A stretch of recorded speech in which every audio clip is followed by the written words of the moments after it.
I'm here with my new IBUYPOWERPC. This is the Ryzen 7 1800 processor, 8 core, 3.6 gigahertz. It's paired with a Radeon RX 580 graphics card, 4 gigabyte. And we'll just kind of go over what do you get for this? What do you get for my IBUYPOWERPC, the Ryzen 7 version? Had a couple questions. One question asked what motherboard comes with it. Well, this one came with, let's see, I can get it to focus. That is an MSI motherboard, and it is specifically the A320M Pro VH Plus motherboard. And just to go over some of the features there, you can see there's our DDR4 memory slots. There's 2 slots there. It comes in with 8 gigs times 2, so total of 16 gig there. Of course, that's our CPU fan. Just kind of going over where we are. That in the PCI Express slot there. I got my. You can see here's my. That's a TP-Link. You can see there's my TP-Link. That's my network adapter card. So that is a TP-Link AC 1900 adapter card, network adapter. I can tell you that there was some reading online. Some people had some problems with Windows 10. Depending on the build of your Windows 10, I can tell you that I did not have any problems installing. I have an external CD-ROM drive, and I use the driver off there as opposed to going online. I found their website was a little bit confusing. It just goes to a general website, and it's just easier to load it from the CD-ROM. Next, of course, we have down here we have the graphics card. It's an MSI graphics card. RX. Actually, probably look at the. It says right there the RX 580, 4 gig, I believe, and it has 2 fans on there. And then we can see motherboard coming into view there. There's some plugs there. There's your on the left there. That's the JFP plug. So on the top of the unit here, there's a couple USB ports. Of course, your on-off switch, LED light for the hard drive, and no, to the right of there, there's a LED input to the motherboard, a 4-prong. I will point out that this particular build, some of the, the picture was a little misleading because it shows it.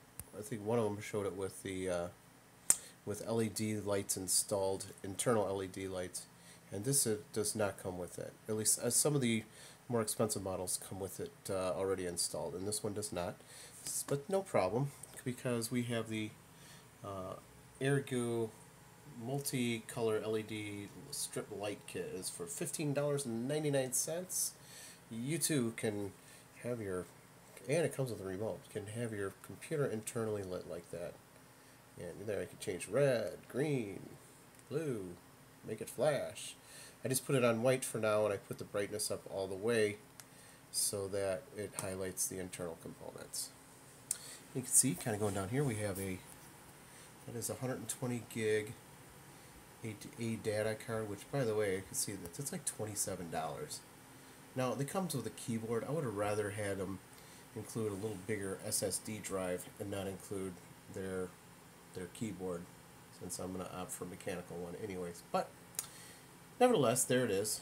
On the other side is let's see if we can kind of see this. Where is my flashlight?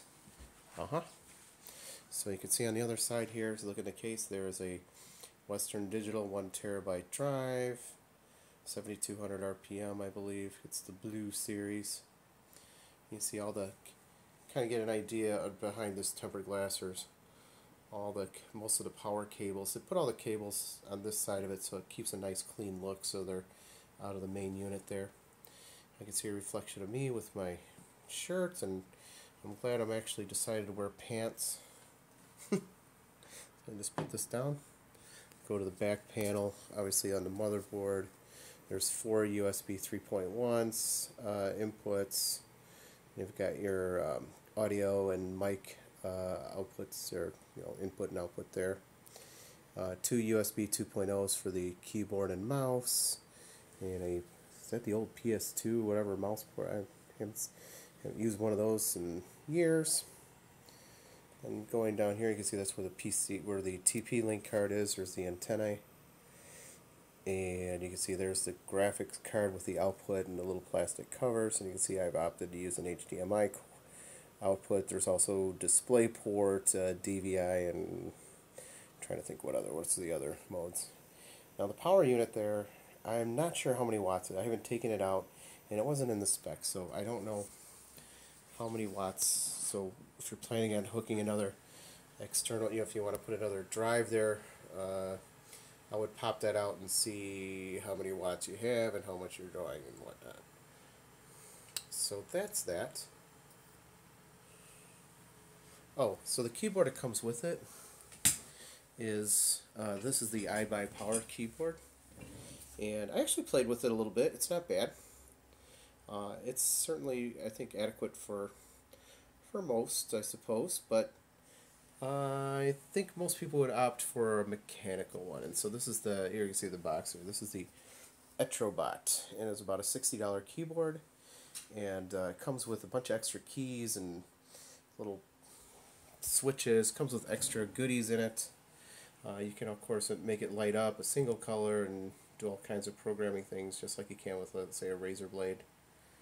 And you can see here's my playing CSGO here, and with this setup, there we go. I got my frame count up there. And you see, what are we at there? Let's see if I can focus at 252 frames per second. So let's see if I want to play counter-terrorist. So I'm just in bot mode here. So here I can you can kind of see just how. So obviously this is not the most demanding graphics game. It looks like I just hit inspect. I just took the silencer off.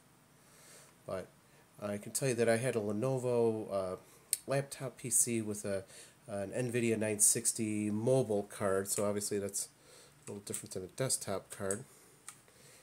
And you would get some tearing, and at the start of a match it would kind of lag a little bit. You can see I'm trying to do this while I'm holding my phone as a camera. This is a very professional review, as you can tell. And here we'll go over this way. So usually I run with the mouse and like that, so let's see if I can. And you can see that so it's really nice and fluid. It works really well, so I've been very happy with it. What else do we need to go over? So I think, though, if I was doing this, the nice thing is that, of course, it comes with everything pre-installed, Windows, all the drivers. So for someone like me I'm not a totally technical guy, it's it's kind of nice in that regard, so I don't get frustrated and wonder why things aren't working. But if I were going to do an AMD build, I would probably go with a B450 motherboard as opposed to the A320. The B450 has more memory slots. You can overclock it more. I just started kind of reading up on these things. So we're showing so that's the only thing I would say. If you're going to build it yourself, I don't think most people would opt. Spend a little extra for a little nicer motherboard. In any case, here's where here's the LED lights. They plug into the SATA power over behind you. You just take a power jack off there. Let's see if we can try to get that to focus. So I just have it go along here, and let's see if I can get it to go. It goes alongside the top of the case there. You can see them going around. And where she stops, there's another view there. It's fun to kind of look around inside there.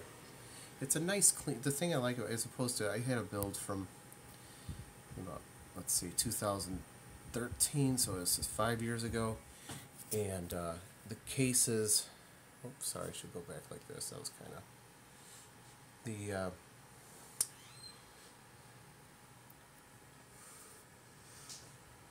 Cases now are so much cleaner, as you say. You used to have the racks here. You'd have the CD-ROM. You would have, you could put your hard drives here, and that's just not necessary. You really don't. I mean, I used it to load some drivers, but you use it so infrequently it would just impede airflow. So it gives it a nice, clean look. I like how it's nice and translucent. You can see through there. That's your intake fan here comes from below. You can feel the air going there. And then that's the exhaust fan back there, which is programmable from the BIOS. In any case, that's the IBUYPOWERPC, the R7 Ryzen version. And I did pair it with a nice Acer monitor. And hope you have a nice evening. Bye-bye.